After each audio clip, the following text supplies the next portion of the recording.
There are 5 character drawing tips I wish I had when I first began. And had I had these tips, I could have transformed my characters and OCs much earlier. You see, this first tip comes from a mistake I made when I first tried creating my very first OC. But before I give you the tip, let me ask you, who is your favorite character? Whether that be from anime, movies, mangas, or comics. What character inspired you to pick up a pencil? For me, it was definitely Naruto. He's a character I would watch that I genuinely felt connected to. A young ninja whose goal was to be recognized by his peers and dreams of becoming the Hokage and the leader of his village. You see, he wasn't the smartest, the strongest, or the most talented, but I think that was the point. Naruto was anyone who felt like they were the underdog. So here's the mistake I made, and the tip I wish I had known when I first started drawing OCs. And that is, I should have thought about who they are, what drives them, where do they come from, what are they afraid of, what is their backstory.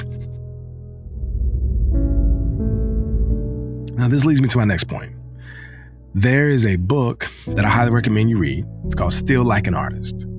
And there's a quote from this book that I absolutely love. And that is, good artists borrow, but great artists steal.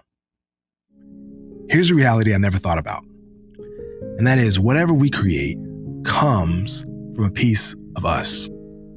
So every art piece we make and every OC we design will be recreations of various mangas, comics, animes, movies, music, and books that inspired us. So now when I think of character design, I make sure to be intentional as to what inspires me and my creations. Going back to Naruto, the original inspiration for Naruto was Goku. I actually didn't notice until I read it somewhere, from Dragon Ball. And one interesting tip that I've recently discovered is when creating a character, try finding a music playlist that embodies the character that you want to create. The final thing that I use for inspiration is researching other artists' character design. Artists like T.B. Choi or Sam Does Art and my favorite Luis, I try to see how they use lines, colors, shapes, and design choices to create a unique and interesting character. So when I first started drawing a character, I would draw them stiff. I would only focus on how they looked, more than who they are. But much of what makes a person is how we stand, how we walk, how we present ourselves. Now there's another book I want to recommend to you guys. It's by 21 Draw, and it's on character design specifically. So a few things that I've taken from the 21 Draw book for character design is to think about the energy. How do I want my figure's postures to look? When my figure is moving, how are they presenting themselves? When I'm drawing my characters, are they confident or are they more shy when they move? Are they happy? Are they sad? Maybe they're even defiant. So how do I show emotion and tension in their posture? This has got to be something I love, and that's gesture. We show energy by using gesture in our work. Now, I love gesture. If you watch any of my videos, 9 times out of 10, it's going to have gesture in it, me discussing it. And so gesture is a great way of being able to push energy and movement into a static drawing, into a 2D drawing. So when I first started drawing, all I would use was pencils and paper. And so I always assumed that the best way to draw was by using lines.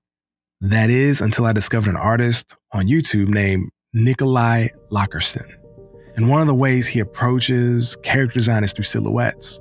One thing I love about silhouettes is that it allows us to think more about shape language and ways to make our drawings or characters more readable. Okay, so let's talk about color. This is my least favorite subject because it's the thing I've spent an entire year avoiding. It is the weakest part of my art journey by a mile. But the sad truth is I can't make a good character without considering color. So of course I went back to this 21 Draw character design book, but the person who covers the color chapter is one of my favorite artists, Louise. I don't want to butcher what she says or what she does, but I'm going to give you a sample of what it is that she shares in the book. And the way in which she looks at color is through story and the environment. So she thinks about, okay, what is the story of this character? Who is this character? Again, I am a novice in this and I do not want to butcher it. Definitely check out this book. One of the things that as a beginner I struggled with was as soon as I wanted to start drawing, I wanted to immediately draw characters. But the first thing you have to do before you can really design characters in a way that make them look cool and interesting is you have to understand how to draw people. And so if you struggle with drawing people and anatomy, I want you to check out this next video. I'll see you in the next one.